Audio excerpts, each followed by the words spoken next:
دنیا کا ایک بہت بڑا باکسر، ورلڈ چیمپئن بندہ، اس کی زندگی میں نہ دولت کی کمی تھی، نہ شہرت کی کمی تھی، نہ نام، نہ پیسہ، کسی بھی چیز کی کمی نہیں تھی، مگر اس کی زندگی میں سکون نہیں تھا۔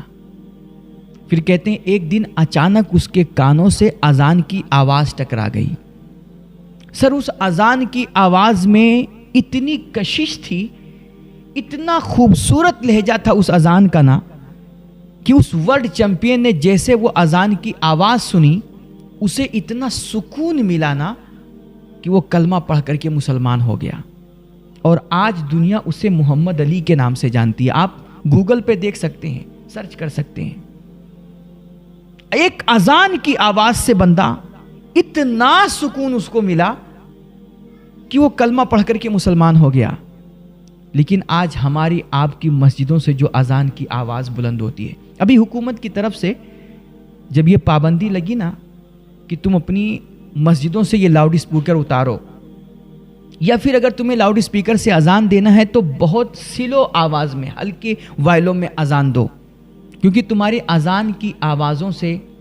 ہماری نیند خراب ہوتی ہے، ہمیں ڈسٹرب ہوتا ہے، لوگوں کو تکلیف ہوتی ہے۔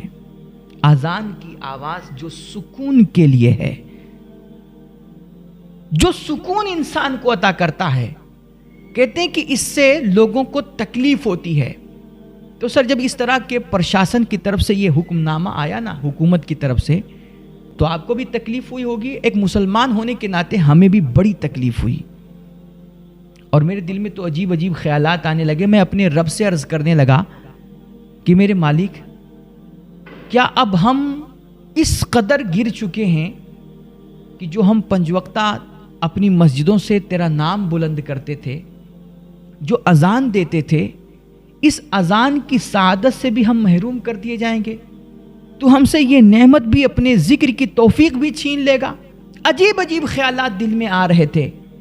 اچانک دل کے گوشے سے پھر ایک اور آواز اٹھی، اور جیسے لگا کہ کوئی مجھ سے پوچھ رہا ہے کہ یہ تمہاری مسجدوں کی مناروں سے جو اذان کی آوازیں بلند ہوتی ہیں، سچ بتاؤ، میں غیر مسلموں کی بات نہیں کرتا ہوں، مسلمانوں میں کتنے ایسے مسلمان ہیں جو اس اذان کی آواز کو 2-3 منٹ کی جو اذان ہوتی ہے، وہ سارا کام دھندہ اپنا چھوڑ کر کے سکون سے بیٹھ کر کے وہ 2-3 منٹ کی اذان کی آواز سنتے ہوں؟ کون سنتا ہے؟ اور دوسری بات، کیا وہ اذان کی آواز تمہاری مسجدوں کی وہ سننے کے قابل ہوتی بھی ہے؟ معاف کیجئے گا میرے بھائی، ایک مسلمان ہونے کے ناطے ہم اس پر کوئی ٹپڑی تو نہیں کر سکتے، لیکن اتنی حقیقت ضرور ہے کہ جب ہماری مسجدوں سے اذان کی آواز بلند ہوتی ہے تو اکثر مسلمانوں کو تو اس سے مطلب نہیں ہوتا، وہ بالکل اس پہ توجہ نہیں دیتے ہیں، کب اذان شروع ہوئی کب ختم ہوئی ان سے کوئی مطلب نہیں۔ اور جو بیچارے تھوڑے بہت دیندار ہوتے ہیں، جو سنتے بھی ہیں اذان کو نا، تو وہ بھی اسی انتظار میں ہوتے ہیں کہ یہ اذان کب ختم ہوگی۔ سر آج ہم نے اپنی مسجدوں کو تو بہت خوبصورت بنایا، اس کی دیواروں کو تو بہت سجایا، بڑے بڑے قیمتی پتھر اور ٹائلز لا کر کے اس پہ لگائے، مسجدیں ہم نے بڑی خوبصورت بنا دیں، لیکن ان مسجدوں کے مصلے اور مسجدوں کے منارے سے جو اٹھنے والی آواز ہے نا، ہم نے ان کو اتنی بھونڈی اور اس قدر معذور بنا دیا ہے نا میرے بھائی، کہ آج غیر تو غیر، خود مسلمان بھی وہ آواز سننے کو پسند نہیں کرتا ہے۔ یہ بڑی تلخ حقیقت ہے، معاف کیجئے گا۔ آج ہم صرف ہندوستان کی بات نہیں کرتے ہیں، ہندوستان، پاکستان، سارے ہمارے جو بر صغیر کے علاقے ہیں نا، آپ ان کی مسجدوں کا جائزہ لے کر کے دیکھ لیجئے، اکثر و بیشتر مسجدوں کے جو مؤذن ہیں، معاف کیجئے گا، میں بڑی معذرت کے ساتھ زبان تھام کر کے لفظ بول رہا ہوں، اکثر و بیشتر مسجدوں کے ہمارے مؤذن وہ لولے لنگڑے اپاہج قسم کے زیادہ تر آپ کو ملیں گے، یا پھر وہ اتنے ضعیف ہو چکے ہوں گے، اس قدر لاچار ہوتے ہیں کہ جب وہ کسی کام کے نہیں بچتے نا، تو ہم انہیں اپنی مسجدوں کا مؤذن بنا دیتے ہیں۔ ٹھیک ہے، یہ اسلام کی اعلیٰ ظرفی ہے، یہ اسلام کا بڑکپن ہے کہ جنہیں دنیا نہیں پوچھتی، جن کو دنیا ٹھکرا دیتی ہے، اسلام ان کو بھی اپنے دامن میں پناہ دیتا ہے۔ لیکن میرے بھائی کیا ضرورت ہے کہ ایسے معذور قسم کے لوگوں کو کہ جن کے الفاظ بھی برابر نہیں ادا ہو پا رہے ہیں، جن کی آواز بھی برابر نہیں نکل پا رہی ہے، جن کا تلفظ تک ٹھیک نہیں ہے، ہم ایسے لوگوں کو اذان اور امامت پر ہی لگائیں؟ یار آپ ان کے لیے کوئی روزگار پیدا کرنا چاہتے ہیں، ان کی خدمت کرنا چاہتے ہیں اور ان کی کوئی مدد کرنا چاہتے ہیں تو آپ ان سے کوئی اور بھی کام لے سکتے ہیں، ان کو اور بھی کسی خدمت پہ لگا سکتے ہیں یا اور کسی بہانے سے ان کی مدد کر سکتے ہیں۔ کیا ضرورت ہے کہ ان سے امامت ہی کروائی جائے اور اذان ہی دلوائی جائے؟ میرے بھائی ہمارا دین بہت خوبصورت دین ہے، لیکن اس خوبصورتی کا پتہ کیسے چلے گا؟ اس کی دلیل، اس کی شناخت اور اس کا پروف کیا ہے؟ دنیا ہمارا قرآن آ کر کے پڑھ کر کے ہمارے اسلام کی خوبصورتی کا اندازہ نہیں لگائے گی۔ کوئی بھی غیر مسلم ہمارے نبی کی تعلیمات کو، آپ کے ارشادات کو اور آپ کی احادیث مبارکہ کو آ کر کے پڑھ کر کے وہ اسلام کے حسن کو جاننے کی کوشش نہیں کرے گا۔ سر یہ دنیا کو پتہ کیسے چلے گا کہ ہمارا دین بہت خوبصورت ہے؟ یا ہماری مسجدوں میں کیا ہوتا ہے؟ سر ہمارے آپ کے تعلق سے آج میڈیا وغیرہ کے ذریعے سے سماج میں اتنی بدگمانیاں پھیلا دی گئی ہیں اور ہمارے آپ کے تعلق سے اتنی نفرتیں بو دی گئی ہیں کہ کوئی بھی غیر مسلم اب ہماری مسجدوں میں آ کر کے یہ نہیں دیکھے گا کہ ہماری مسجدوں میں کیا ہوتا ہے، لیکن ہماری مسجدوں میں کیا ہوتا ہے اور ہمارا دین کتنا خوبصورت دین ہے، اس کا ایک چھوٹا سا پروف، ایک چھوٹا سا آدھار کارڈ یہ 5 وقت ہماری مسجد کے مناروں سے اٹھنے والی یہی اذان کی آوازیں ہیں۔ سر اگر یہ اذان کی آوازیں خوبصورت ہیں نا تو دنیا خوبصورتی کے پیچھے بھاگتی ہے اور فطرتاً انسان کو خوبصورتی کی طرف میلان ہوتا ہے۔ تو اسلام کی خوبصورتی یہ مسجد کے مناروں سے اٹھنے والی آواز سے جھلکے گی۔ اگر یہ آواز ہماری آپ کی خوبصورت ہے نا تو دنیا سمجھے گی کہ اسلام بہت خوبصورت ہے، لیکن اگر یہ آواز معذور ہے، بھونڈی ہے اور سننے کے قابل نہیں ہے تو پھر آپ کہتے رہیے صرف کہ ہمارا دین بہت خوبصورت ہے۔ میرے بھائی اذان میں تاثیر پیدا کرنا اور اذان کو سنوارنا، بنا سنوار کر کے خوبصورت لہجے میں اذان دینا کیوں ضروری ہے؟ اس کی حکمتیں ہمارے علماء نے بیان کی ہیں۔ کہتے ہیں کہ یہ جب مسجد کے مناروں سے اذان کی آواز بلند ہوتی ہے نا، بہت سارے لوگ ہوتے ہیں جو مارکیٹوں میں، بازاروں میں، آفسوں میں، اداروں میں وہ اپنے اپنے کاموں میں لگے ہوتے ہیں، کاروبار میں لگے ہوتے ہیں اور سامنے والا بندہ انہیں دنیا کی پٹی پڑھا رہا ہوتا ہے۔ وہ بہت جلد کنونس ہو جاتے ہیں اور وہ بس ایگری کرنے ہی والے ہوتے ہیں۔ اتنے میں مسجد کے مناروں سے اذان کی آواز بلند ہوتی ہے، اللہ اکبر، اللہ اکبر، اشہد ان لا الہ الا اللہ، کہ دیکھ میرے بندے، گھبرانا مت، ڈرنا مت، بے ایمانی مت کرنا، 2 نمبری مت کرنا، اور یہ کرسی اور یہ عہدے والوں سے بالکل خوف زدہ مت ہونا۔ یاد رکھ تیرا اللہ سب سے بڑا ہے اور اس دنیا میں اس کے سوا کسی چیز کی کوئی حقیقت نہیں ہے۔ کہتے ہیں جیسے اس بندے کے کانوں سے یہ اذان کی آواز ٹکراتی ہے، سر اس کا اس بندے کے دل پر اتنا گہرا اثر ہوتا ہے اور اس سے اس بندے کو ایسی ہمت ملتی ہے، ایسا حوصلہ ملتا ہے کہ اگر وہ باضمیر کوئی انسان ہوتا ہے نا، وہ فوراً غلط چیزوں سے ہاتھ کھینچ لیتا ہے، اور اگر کوئی اسے دھمکا رہا ہوتا ہے، ڈرا رہا ہوتا ہے، خوف زدہ کر رہا ہوتا ہے تو اللہ اکبر کی آواز اس بندے کو حوصلہ اور ہمت دیتی ہے اور وہ دشمنوں کے سامنے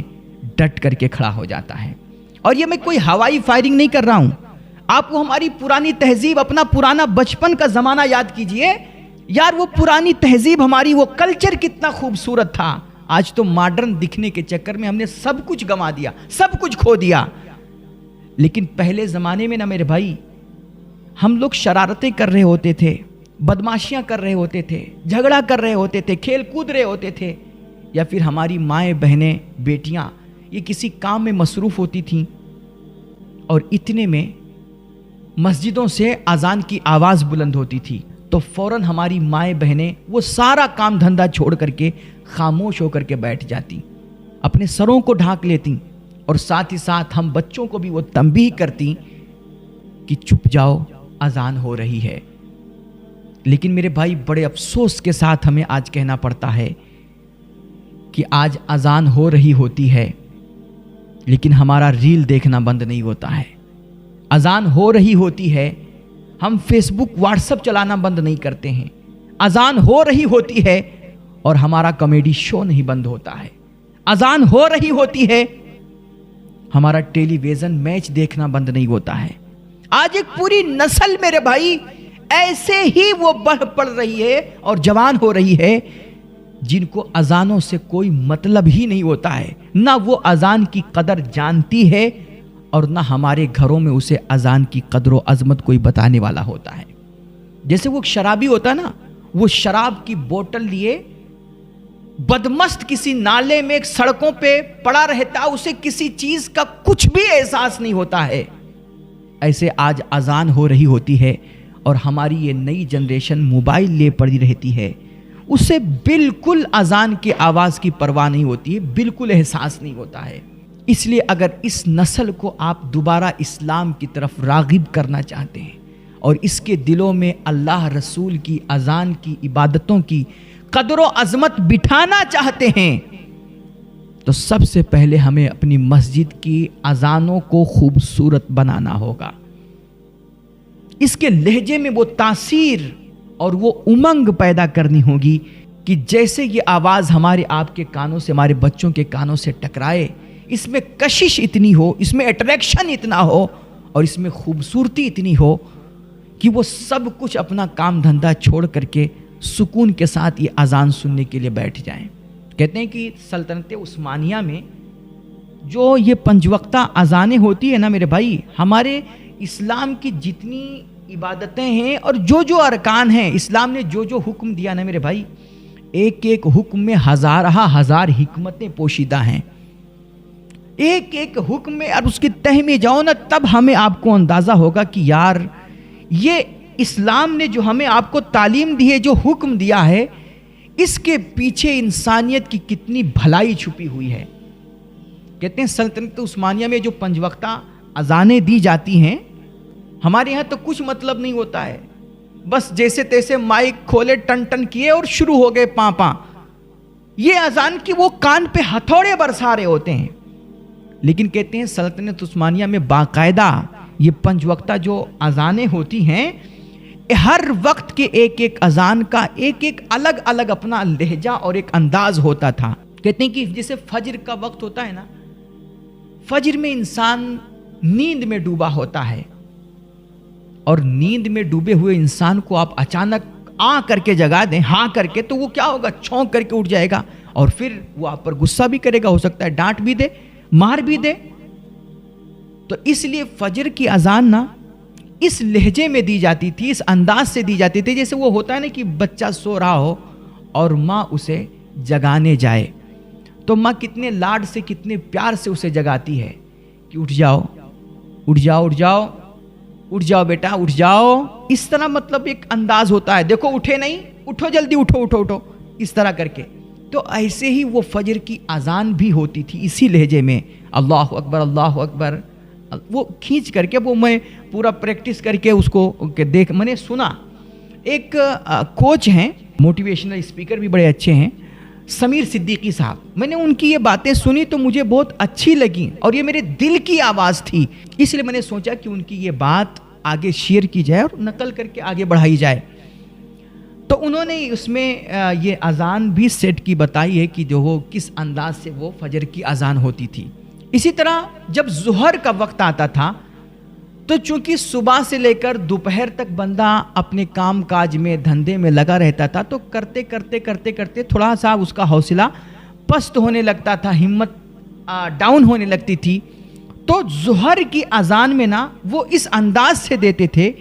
کہ اس میں ایک حوصلہ, ایک جذبہ اور ایک امنگ اس میں چھپا ہوتا تھا کہ اس کو سن کر کے بندے کو ایک اندر جوش پیدا ہو اور ہمت ملے, حوصلہ ملے اس کو. اس انداز سے وہ ظہر کی اذان دی جاتی تھی. اور پھر جب عصر کا وقت ہوتا تھا تو عصر کا وقت وہ ایسا وقت ہوتا ہے کہ بھئی اب کام دھندا کمپلیٹ ہوا اور اب مارکیٹ سے ہمیں اپنے گھر واپس جانا، اپنے گاؤں جانا ہے، شہر جانا ہے، تو دن بھر بندے نے کیا کمایا، کتنی کمائی دھندا کر کے اس نے کیا حاصل کیا، وہ سب اس کے بعد پھر چونکہ گھر جا رہا ہے اس کی ایک خوشی ہے،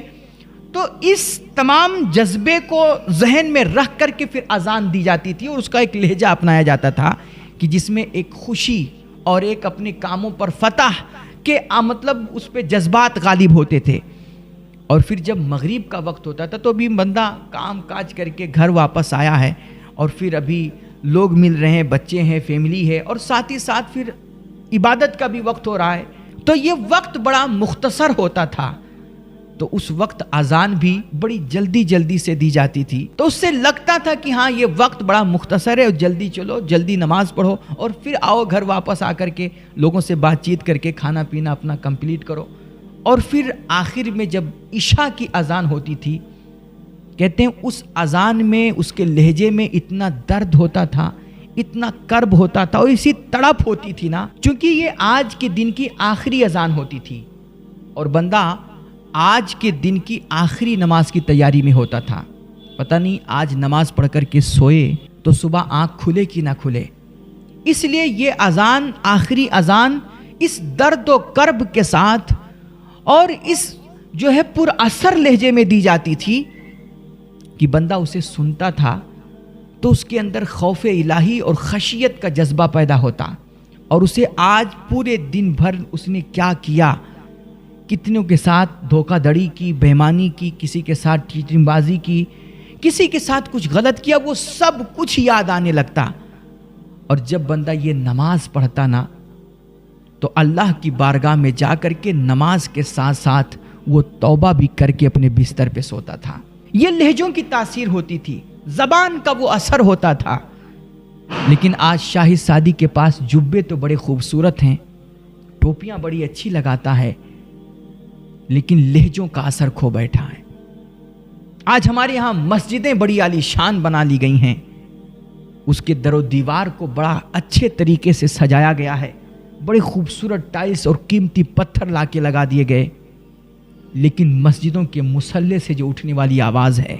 مسجدوں کے مناروں سے جو بلند ہونے والی آوازیں ہیں، یار ہم نے ان کو اتنی بھونڈی بنا لی ہیں کہ آج غیر تو غیر خود اپنے بھی ان آوازوں کو سننے کے لیے تیار نہیں ہیں۔ قرآن تو اس انداز سے ہمارے یہاں پڑھا جاتا ہے، اللہ کی پناہ، وہ کہتے نہیں کہ قرآن کچھ لوگ پڑھتے ہیں تو قرآن کا انہیں ثواب اور ان کو برکتیں اور فیضان حاصل ہونے کے بجائے خود قرآن ان پہ لعنت کر رہا ہوتا ہے۔ آج یہی ہماری اکثر مسجدوں کا حال ہے میرے بھائی، کہ ہمارے ائمہ کو صحیح سے قرآن تک پڑھنا نہیں آتا ہے، اور اذانیں اتنی معذور ہو چکی ہیں کہ وہ کان پہ ہتھوڑے برسا رہی ہوتی ہیں۔ اس لیے مسجد کے جو ذمہ داران ہیں، خاص طور پہ یہ جو متولی ہیں، بہت ساری ایسی مسجدوں کو میں جانتا ہوں کہ ان کے مسجدوں کے کھاتے میں لاکھوں لاکھ، کروڑوں کروڑ روپے پڑے ہوئے ہیں، لیکن انہیں ان آوازوں کو خوبصورت بنانے پہ خرچ نہیں کیا جا رہا ہے۔ ایسے مسجدوں کے یہ ذمہ داران اور متولی یاد رکھیں کہ یہ جو پیسہ تم نے مسجدوں کے کھاتے میں نا فالتو کا جمع کر کے رکھا ہے، اور انہیں اسلام کے اس حسن کو اور اس خوبصورتی کو نکھارنے کے لیے نہیں خرچ کر رہے ہو، یہ جو تم 1000-2000 کا مؤذن ڈھونڈتے ہو نا، سستا امام جو تمہیں چاہیے، یاد رکھو مر کے قبر میں پہنچو گے نا تو اللہ کے سامنے تم جواب نہیں دے پاؤ گے اس کا۔ اس لیے بہت ضرورت ہے میرے بھائی اس وقت کہ جب ہر طرف ہمارے آپ کے خلاف، ہمارے دین کے خلاف بدگمانیاں پھیلائی جا رہی ہیں، نفرتیں عام کی جا رہی ہیں، اور ہمارے آپ کے تعلق سے الٹے سیدھے تبصرے ہو رہے ہیں، بہت ضروری ہے کہ ان آوازوں کو خوبصورت کر کے لوگوں کو اپنی طرف مائل کیا جائے۔ اور یہ پکی بات ہے میرے بھائی کہ جس دن کوئی غیر مسلم، خواہ وہ کتنا بھی ہٹ درم ہو، کتنا بھی بڑا ضدی ہو، نفرتی ہو، اگر اس نے توجہ سے ایک مرتبہ بھی ہمارے مسجدوں کے مناروں سے اٹھنے والی ان خوبصورت اذانوں کو سن لیا تو ان اذان کی آوازوں سے وہ متاثر ہوئے بغیر نہیں رہ پائے گا، کیونکہ اس کو سکون جو اتنا ملے گا۔ اس لیے میرے بھائی آپ خدا کے واسطے اس طرف توجہ دی جائے اور کوشش کر کے معقول تنخواہیں دے کر کے معقول تنخواہ کا مطلب آج لوگ سمجھتے ہیں 10,000 15,000 20,000. یہ معقول تنخواہ نہیں ہے آج کے اس دور میں. میرے بھائی آپ دیکھو نا، ایک چھوٹی سی کمپنی ہوتی ہے یار اس کمپنی کا جو چپراسی ہوتا ہے آج کے اس دور میں 40-50 ہزار. عام طور پہ ان کمپنیوں کے چپراسیوں کی یہ تنخواہ ہے. اور اللہ کے گھر کا امام تمہیں چننا ہے، اللہ کے گھر کا مؤذن تمہیں چننا ہے، اور تم چاہ رہے ہو کہ 10-15 ہزار میں ہمیں بہترین مؤذن اور بہترین امام مل جائے. خدا کے واسطے آپ تنخواہوں کی فکر مت کیجئے. بہترین بڑھا چڑھا کر کے معقول تنخواہ دے کر کے اچھے قراء جو خوبصورت لہجے میں، اچھے لہجے میں قرآن پڑھتے ہوں اور اچھے انداز میں، بہترین آواز میں جو اذان دینے کی صلاحیت رکھتے ہوں، انہیں امامت اور اذان دینے کے لیے لگائیے. تنخواہوں کی فکر آپ مت کیجئے. اللہ کا گھر ہے، آپ کوشش کیجئے، اللہ اس کے لیے راستے کھولے گا، اس کا انتظام کرے گا. بس ہماری آپ کی کوشش ہی ہونی چاہیے کہ ہم اچھے افراد ڈھونڈیں، اچھے امام، اچھے مؤذن ڈھونڈیں. اللہ ہم سب کو ان تمام باتوں پہ عمل کی توفیق بخشے. وآخر دعوانا الحمدللہ رب العالمین. السلام علیکم.